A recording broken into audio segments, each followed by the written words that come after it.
श्री गणेशाय नमः. ग्रंथ मनाचे श्लोक. श्लोक क्रमांक 35. असे हो जया अंतरी भाव जैसा, वसे हो तया अंतरी देव तैसा, अनन्यासी रक्षित तसे चापपाणी, निपेक्षी कदा रामदासाभिमानी. जय जय रघुवीर समर्थ. या श्लोकामध्ये समर्थ आपल्याला येथे थोडंसं अध्यात्म ज्ञान सांगतात की तसं प्रत्येकाच्या अंतःकरणामध्ये तो आत्माराम वसलेला असतो, पण याची जाणीव प्रत्येकाला असते का?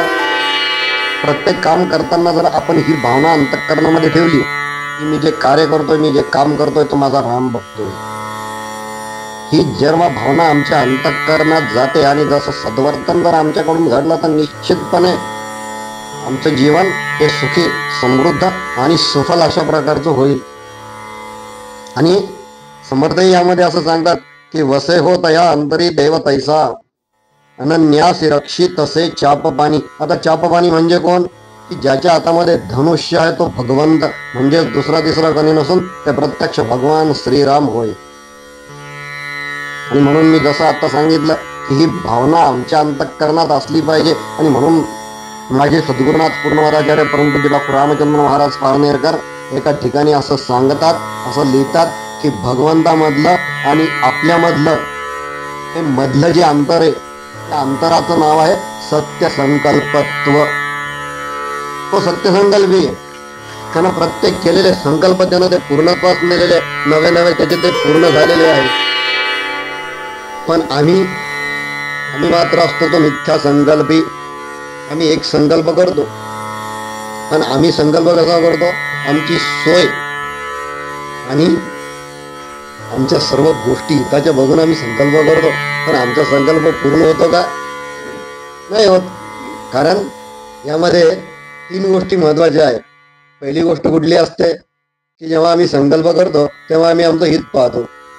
म्हणजे आता बघा, महाराज पारनेरकर महाराजांनी मोठं छान उदाहरण दिलेलं आहे की एका व्यक्तीने असा नियम केला की वर्षभर गार पाण्यानं आंघोळ करेल. त्यानं संकल्प कधी केला?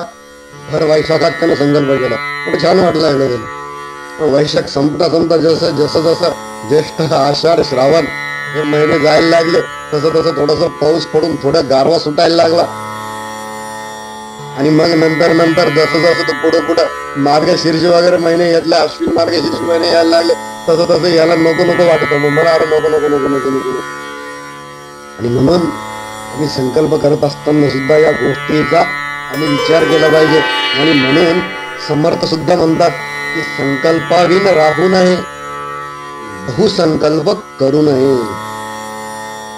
हे फार महत्वाचं आम्हाला समर्थ सांगत असतात की संकल्पाविना राहायचं नाही. आम्हाला संकल्पाविन अजिबात आम्हाला राहायचं नाही. काहीतरी एक आमचा नित्य संकल्प असला पाहिजे.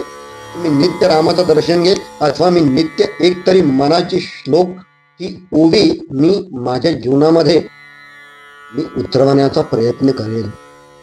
म्हणून मी हे नेहमी सांगत असतो की हे श्लोक नाहीये, हे मंत्र आहेत. समर्थांची तपश्चर्या आहे.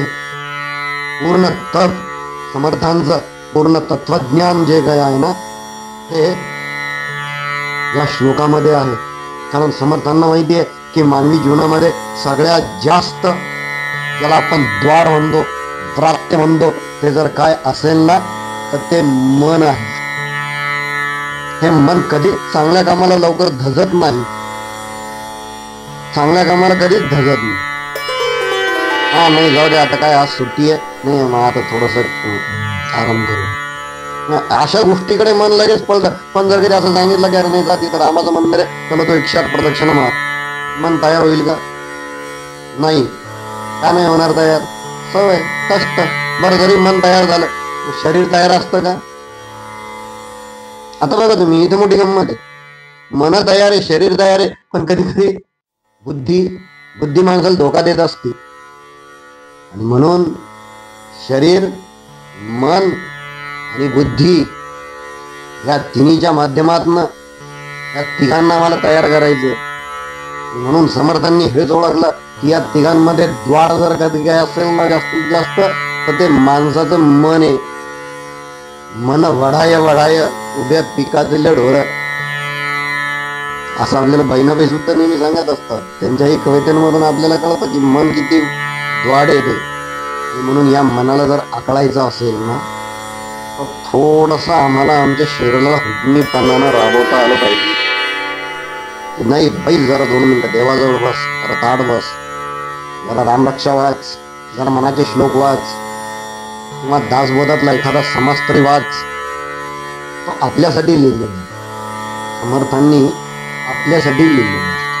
ते समर्थ होतेच. त्याचं समर्थ असं होतं की ते ईश्वराला ठाऊक होतं, आणि म्हणून ईश्वराने त्यांना अनेकदा दर्शन सुद्धा दिलं, कारण हा समर्थांचा असलेला सत्य संकल्प होता. तो संकल्प आमचा नाहीये, आणि म्हणून भगवंताच्या मूळ संकल्पामध्ये आपला संकल्प विलीन झाला की अनन्यता लाभते माणसाला. आणि असा ईश्वराच्या अस्तित्वाच्या पार्श्वभूमीवर केलेला आपला संकल्प संशयमुक्त करीत जाणे, याला भक्तीची साधना म्हणतात. म्हणून आम्हाला करायची ना, तर आम्हाला नामस्मरण बस. देवा जे चाललंय ना, तुझ्या कृपेने व्यवस्थित चाललंय, बस तूच फक्त मला शक्ती दे. आणि दुसरी गोष्ट एक यामध्ये अत्यंत महत्वाची अशी आहे की देवाचं नाव घेतले ना काय होतं, काय होतं सांगा, काय होतं? त्याचं काही अर्थ आहे का? देवाचा अर्थ आहे, जसं आमच्या शरीरामध्ये आम्हाला तहान लागली अशी जाणीव होते, तेव्हा पटकन आम्ही उठतो, पळतो आणि एक लोटा भरून पाणी घेऊन आम्ही ते पिऊन टाकतो.